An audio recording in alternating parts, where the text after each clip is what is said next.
आज जो सलीम जावेद के जोड़ीदार में जावेद साहब ने प्रेस कॉन्फ्रेंस की और अनेक आरोप लगाए, तो मैं हर आरोप का जवाब देने के लिए आपके सामने यहां बैठा हूं।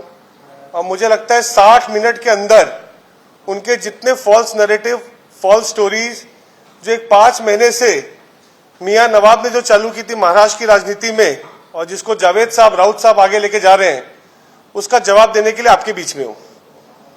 बड़े बड़े नेताओं की बात करते हैं राउत साहब, मोदी जी से चालू होते हैं, फडणवीस साहब की बात करते हैं। पिछले 5 महीने से पूरी महाराष्ट्र की सरकार, शासन प्रशासन मेरे जैसे 37 साल के लड़के से लड़के जीत नहीं पा रही। सुबह सुबह 9 बजे झूठे एलिगेशन करना, पुलिस का दबाव बनाना, ट्विटर और अनेक माध्यम से मुझे धमकी देना। लेकिन आपने देखा जिस हिसाब से नवाब को भी मुंह की खानी पड़ी और न्यायालय में 2 बार उनको जाकर बेल लेनी पड़ी। ये झूठे फॉल्स स्टोरीज जब ये खुद फंसते हैं तो पूरा अपना तामझाम, money power, man power, minister power लगाकर कैसे एक झूठे स्टोरी लेके बाजार में आते हैं और एक नया फॉल्स एलिगेशन लोगों पे, भारतीय जनता पार्टी उनके कार्यकर्ताओं पर लगाने का, लोगों को गुमराह करने का, पूरे देश को गुमराह करने का, ये एक इन्होंने मोटोस ऑफ ऑपरेंडी बना लिया है। राउत साहब ने शुरुआत की कि मोहित कंबोज नाम का कोई लड़का है जिसे वो जानते नहीं, तो मैं यहीं से शुरुआत करता हूं। मैं आपको ये 4 सितंबर 2017 यही मेरा निवास है जहां पे राउत साहब आए थे और पिछले 6-7 वर्षों से मेरे पास पिक्चर से, तो मैंने हड़बड़ी में एक पिक्चर निकाली 15 मिनट में। हर साल संजय राउत मेरे घर पे गणपति पे आते हैं और आते ही नहीं, मुझे ये बोलते हुए शायद मेरी डिग्निटी से नीचे होगा, जीवन में अनेक बार उनको जब भी फाइनेंशियल क्राइसिस पड़े तो उन्होंने मुझसे मदद भी मांगी और मैंने एक दोस्ती यारी में उनकी मदद भी की। तो जानते नहीं का जो उन्होंने बात किया, तो मुझे लगता है इनकी मेमोरी लॉस हो चुका है। कहीं गजनी के किरदार से ये अपने आप को मेल खा रहे हो, ये भूलने की इनको बीमारी पड़ गई है। दूसरा, राउत साहब ने बोला कि देवेंद्र फडणवीस जी का ब्लू व्हाइट बॉय, तो मुझे बोलने में इस बात में बिल्कुल भी कोई शर्म नहीं है। मुझे लगता है बहुत गर्व की बात है कि राउत साहब ने मुझे आज फडणवीस साहब जैसे बड़े आदमी का, अगर एक टिंका बॉय, छोटा सा अगर मैं बॉय भी बन पाऊं, क्या प्यून भी बन जाऊं, तो ये मेरे सौभाग्य की बात है। लेकिन मेरा प्रश्न राउत साहब से है, आप ये बताइए कि आप उद्धव ठाकरे जी के ब्लू व्हाइट बॉय है कि शरद पवार जी के ब्लू व्हाइट बॉय है? हमारी लॉयल्टी तो है एक आदमी के साथ, अपने दल के साथ। आपकी लॉयल्टी किसके साथ है? आप ऐसे तो नहीं है ना आप घर के हैं ना घाट के हैं, तो ना आप किधर के बचे। इसके लिए आप आज अपना जो आपने शक्ति प्रदर्शन किया, तो आपने बताने की कोशिश की कि आपके साथ कुछ लोग हैं, लेकिन वो लोग भी जो थे वो अभी कोई सत्ताधारी में बैठे हुए लोग नहीं थे जो आपके साथ बैठे थे। जो पावरफुल लोग थे उन्होंने आपको ना आपकी बातों का समर्थन किया, और आपने जब अपने आप को फंसता हुआ देखा और आपका जो भ्रष्टाचार, आपने जो कबूला प्रवीण राउत के साथ आपके संबंध है वो जो उजागर हुए, तो ये एक फॉल्स नैरेटिव और फॉल्स स्टोरी लेके पूरे महाराष्ट्र का आपने शक्ति प्रदर्शन दिखाया। मुझे लगता है ये आपका फ्लॉप शो, और ये ऐसा फ्लॉप शो है कि इसमें जो शुरुआत आपने बोली थी कि पसीने आ जाएंगे विपक्ष के, जब कुर्सी से उठे तो पसीने पसीने तो आपके हो चुके थे। वहां पर आपने आरोप लगाए। पहला आरोप गुरु आशीष, तो मैं राउत साहब को बोलना चाहूंगा कि शासन आपके पास है, प्रशासन आपके पास है, आप जब भी कोई प्रेस कॉन्फ्रेंस करते हैं तो अभ्यास करने की बहुत जरूरत है आपको। आपने बोला कि गुरु आशीष से, राकेश वधावन से 12,000 करोड़ की वैल्यू की लैंड जो 1,65,000 स्क्वायर फीट है, मतलब 10 लाख रुपया स्क्वायर फीट के भाव से जो लैंड होनी चाहिए वो मैंने 100 करोड़ में ली। राउत साहब, 1.5 लाख स्क्वायर फीट की लैंड 12,000 करोड़ रुपए की, मतलब 10 लाख रुपए से अधिक के स्क्वायर फीट की लैंड मुंबई में, क्या पूरे विश्व में किधर है क्या? अरे भाई, आप भी मियां नवाब की तरह हर्बल टबैको या वनस्पति, बारामती का वनस्पति खा के प्रेस कॉन्फ्रेंस करना चालू हो गए क्या? क्या बोल रहे हो आप क्या बताना चाह रहे हो? 10 लाख रुपए स्क्वायर फीट की लैंड होती है क्या किधर पूरे विश्व में? ये पहला मेरा क्वेश्चन है राउत साहब से। दूसरा, मेरी कंपनी ने 2010 में गुरु आशीष, जिसने माड़ा का स्कैम किया, उससे मेरी कंपनी ने 2010 में लैंड खरीदी। मैंने उसको पैसे दिए, जो मेरे पैसे पूरे डूब गए। और ये एफआईआर की कॉपी है जो राकेश दीवान के ऊपर माड़ा के साथ ये पूरे जो सरकार, उस समय कांग्रेस और एनसीपी की सरकार थी, उन्होंने माड़ा में जो पतरावाला चाल का फ्रॉड किया था, जिस समय उस समय के मुख्यमंत्री जी माड़ा के वीपी ने पूरी पावर्स का उल्लंघन करते हुए राकेश वधावन, सनी वधावन, एचडीएल के प्रमोटर जो गुरु आशीष कंपनी के नाम से, उनको फॉल्स जगह दी रीडेवलपमेंट करने के लिए, और वहां पर आज तक भी रीडेवलपमेंट नहीं हुआ। मेरे जैसे 9 डेवलपर ने वहां पे गुरु आशीष से एफएसआई खरीदी, किसी को एफएसआई जनरेट नहीं हुई, एफएसआई नहीं मिली। नहीं मिलने के बाद 2015 में गुरु आशीष के ऊपर देवेंद्र फडणवीस जी ने एफआईआर की, उसके कंप्लेनर हम लोग हैं। जिसके ऊपर प्रवीण राउत का जो स्कैम था, जो प्रवीण राउत ने संजय राउत की मदद लेके पतरावाला चाल का स्कैम किया, 2007-2008 में गुरु आशीष के साथ मिला, हम सबको इसके अंदर फंसाया गया। ये एफआईआर करने वाला कंप्लेनर कोई और नहीं, मैं खुद हूं। तो आप क्या बताना चाह रहे हैं? आपके पास ईओडब्ल्यू है, आपके पास ईओडब्ल्यू की कंप्लेंट निकालिए, उस कंप्लेंट में कंप्लेनर कौन है, उसके अंदर स्टेटमेंट किसके हैं? तो आप क्या बोलना चाह रहे हैं कि मैंने स्कैम मेरे साथ ही किया?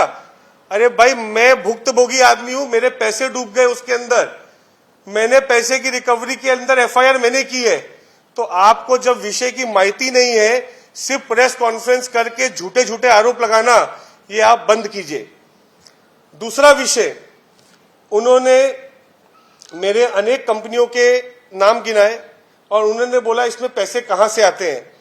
मैं आपको चैलेंज देता हूं, आपको पूरा खुला आह्वान देता हूं, जो जांच करानी है आप जांच करा लीजिए, मैं आपके हर जांच का जवाब दूंगा।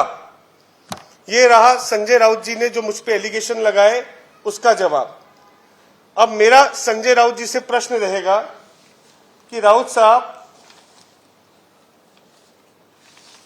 प्रवीण राउत, आप जो फाइलें बता रहे थे सबकी, DDPL global infra private limited, DDPL global infra private limited Naigaon Vasai Virar में प्रवीण राउत के फ्रंटमैन ने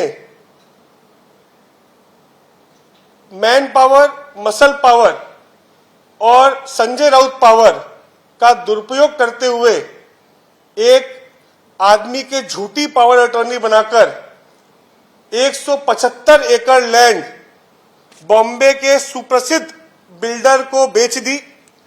एंटी करप्शन में जब उसकी कंप्लेन हुई तो आज तक उसमें कोई भी इंक्वायरी नहीं हुई।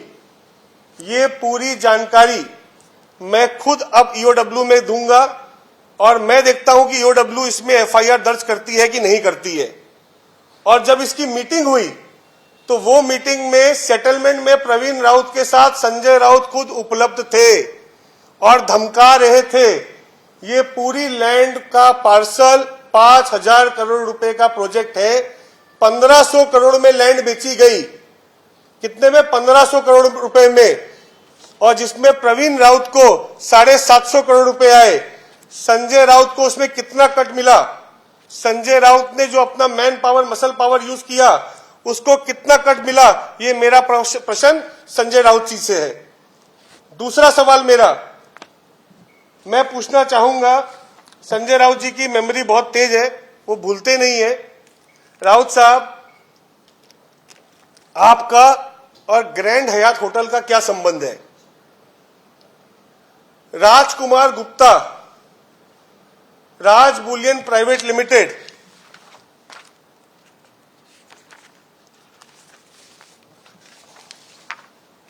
डीआरआई का ये केस नंबर है।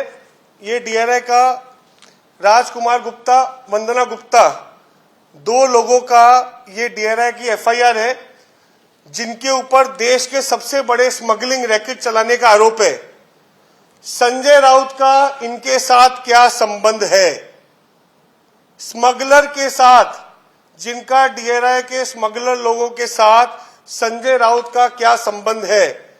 इनकी दलाली करने में, इनसे कितने पैसे वसूली करने में, इन्होंने ये जो मियां बीबी बंटी और बबली हैं, गलत तरीके से मुंबई में प्रॉपर्टी खरीदते हैं, इसमें संजय राउत का कितना कट है? ये एफआईआर की कॉपी है जो हो नहीं रही थी, लेकिन कोर्ट के ऑर्डर से राजकुमार गुप्ता, वंदना गुप्ता में हुई।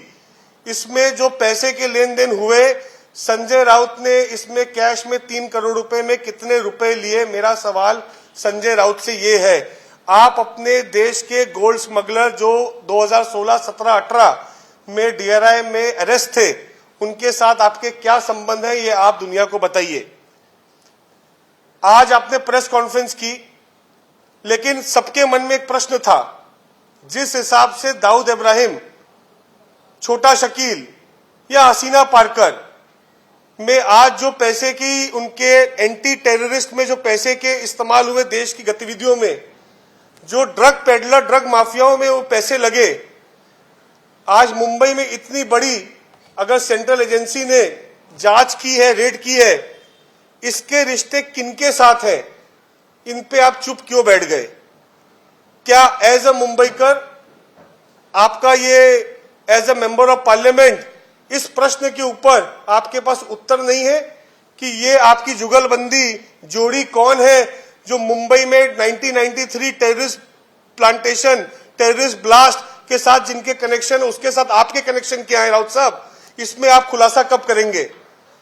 मेरा ऐसा मानना है कि जितने बेसलेस एलिगेशन संजय राउत ने ये 4 बजे का हवा बना के जो आज प्रेस मीडिया का उन्होंने पूरे देश के अंदर, पूरे महाराष्ट्र के अंदर खुलासा करूंगा, झूठे, बेसलेस, बिना तथ्यों के आधार के ये प्रेस कॉन्फ्रेंस की, इनका चेहरा आज नवाब मलिक की तरह एक्सपोज हो चुका है। सरकार गिराने की ये जो झूठी फिलॉसफी लेके आते हैं, कोविड सेंटर का स्कैम, 100 करोड़ रुपए का स्कैम संजय राउत के क्या रिश्ते पाटकर के साथ है? इस पे आप जवाब कब देंगे? पूना में पाटकर को ब्लैकलिस्ट करने के बाद मुंबई में टेंडर क्यों दिया गया? इस पे आप जवाब कब देंगे? संजय राउत जी जब अपनी तरह पूरी तरह से घिरते हुए नजर आए, तो आज कैसे वो एक सिंपैथाइज, एक झूठे नैरेटिव की जो नैरेटिव लेके आज उतरे प्रेस और मीडिया के सामने, लोगों के सामने एक्सपोज हो चुके हैं। मैं आपको लीगल नोटिस भी भेजूंगा। उसी तरह से जिस तरह से नवाब मलिक ने अपने मुंह की खानी पड़ी, आने वाले वक्त में संजय राउत भी मुंह की खाएंगे। और ये सलीम जावेद की जोड़ी महाराष्ट्र में नहीं, पूरे देश में एक्सपोज हो चुकी है। आने वाले समय में as a member of parliament और एज अ मिनिस्टर आपको देश का संविधान मानना चाहिए और एजेंसीज के साथ कोऑपरेट करना चाहिए, ना कि अपना गिरेबान बचाने के लिए आप आके सेंट्रल एजेंसीज को, भारतीय जनता पार्टी को बदनाम करो। पुलिस का दुरुपयोग आप करते हो। कंगना रनावत का घर तोड़ाने का काम आपने किया। रिपब्लिक में आपने झूठा केस किया। मनसुख हिरेन का मर्डर आपके शासन के अंदर, प्रशासन के अंदर हुआ। मुंबई में टेरर प्लांटेशन आपके शासन प्रशासन के अंदर हुआ। नारायण राणे जी के ऊपर झूठा केस करके एक दिन के उनको अरेस्ट करने का काम आपके शासन प्रशासन में हुआ। नितेश राणे जो मौके पे मौजूद नहीं था, उस पे 307 लगाने का काम और अपने ईगो सेटिस्फेक्शन करने का, मशीनरी का दुरुपयोग आपके शासन प्रशासन पे हुआ। उतना ही नहीं, इंक फेंकने के ऊपर, कलेक्टर के ऊपर, रवि राणा आमदार के ऊपर 307 लगाने का काम आपके शासन प्रशासन पे हुआ। भारतीय जनता पार्टी का कोई आदमी, सुनैना होले हो या कोई भी एक थर्ड एक्टिविस्ट समित ठक्कर हो, या ऐसे अनेक कितने भी कार्यकर्ता अगर प्रश्न पूछते हैं तो उनको अरेस्ट करना और उनके ऊपर एफआईआर करना और पद का पूरे पुलिस पावर का, मैन पावर का दुरुपयोग करने का काम आपके शासन प्रशासन में हुआ। और आपको ऐसा लगता है कि आप बोलते हो आप झुकोगे नहीं, तो मैं इतना बोल के आपको, वाणी को अपनी विराम दूंगा। संजय राउत जी, हम भी झुकेंगे नहीं। आपके न शासन से, न प्रशासन से, न झूठे नैरेटिव से हम झुकने वाले नहीं हैं। ये बात आप मेरी चेतावनी ले लीजिए। और संजय राउत का स्मगलर लोगों के साथ क्या संबंध है, ये आप आगे बताइए। ग्रैंड हयात की ऑडियो और पूरी रिकॉर्डिंग और पूरे मोबाइल के प्रूफ मैं आने वाले समय में मीडिया को दूंगा, और क्या बात हुई थी और क्या कितना कट आपको मिला था ये मैं देश के सामने बताऊंगा कि संजय राउत की असलियत क्या है। बहुत बहुत धन्यवाद। भारत माता की जय। जय महाराष्ट्र। मैंने प्रश्न के उत्तर दे दिए, सब मैंने बता दिया। मैं कोई प्रश्न के उत्तर सर नहीं दूंगा। मैंने मेरा पूरा व्याख्यान बता दिया। मुझे लगता है मैंने पूरा क्लियर कट सब बताया आपको जो बताना था। आपने कहा कि जब भी क्राइसिस में संजय राउत आए तो आपने उसकी मदद करी, तो और वो कह रहे हैं आपको जानते नहीं उस विषय में। मैंने आपको फोटो दिखाई, ये फोटो देखिए, ये मेरे घर की फोटो है 2017 की। मैं आपको शेयर करता हूं। मैं 2016 की फोटो भेजता हूं, 2018 की फोटो भेजता हूं। जानते नहीं थे तो अनजान आदमी के घर पे आके बैठते हैं आप। मोबाइल रिकॉर्ड भेजता हूं आपको मैं मेरे। उनसे पूछिए ना, उनको पता है ना। वो अगर झूठ बोलेंगे तो मैं चेक के डिटेल दे दूंगा सब। साहब मैं चेक के डिटेल दे दूंगा ना सब। मैं ना तो नहीं बोला। मैंने आज तक जो बात बोली, चाहे नवाब मलिक में बोली या सरकार में बोली, मैं कभी नवाब मलिक की तरह और संजय राउत की तरह ठुक के चाटा नहीं हूं। मैंने जो बात बोली उस बात का उत्तर भी दिया, उसका सबूत भी दिया। झूठे आरोप लगाना मेरे खून के अंदर नहीं है, संजय राउत के खून में होगा। देखिए ऐसा है, फडणवीस साहब के तो एक बाल के तिनका भी संजय राउत नहीं है। संजय राउत कभी कभी बोलने में अपनी औकात भूल जाते हैं, और आज जो भाषा का उन्होंने इस्तेमाल किया, मुझे भाषा मीडिया के सामने बोलने में शर्म आती है, लज्जा आती है कि जो उन्होंने शब्द भारतीय जनता पार्टी के कार्यकर्ताओं के लिए क्या क्या पिंप से लेके हिंदी में जो शब्द बोले, क्या ये एक राज्यसभा सदस्य को शोभा देता है? ये राजनीति का स्तर रह गया संजय राउत का। अगर राज्यसभा का मेंबर ये स्तर के ऊपर आ गया है, तुमको खुद को फंसता हुआ देखकर तुम आज ये शब्दों का प्रयोग कर रहे हो, तो ये भारतीय जनता पार्टी का कल्चर नहीं है, और ना ये शिवसेना का कल्चर है, ना एनसीपी का कल्चर है, ना कांग्रेस का कल्चर है।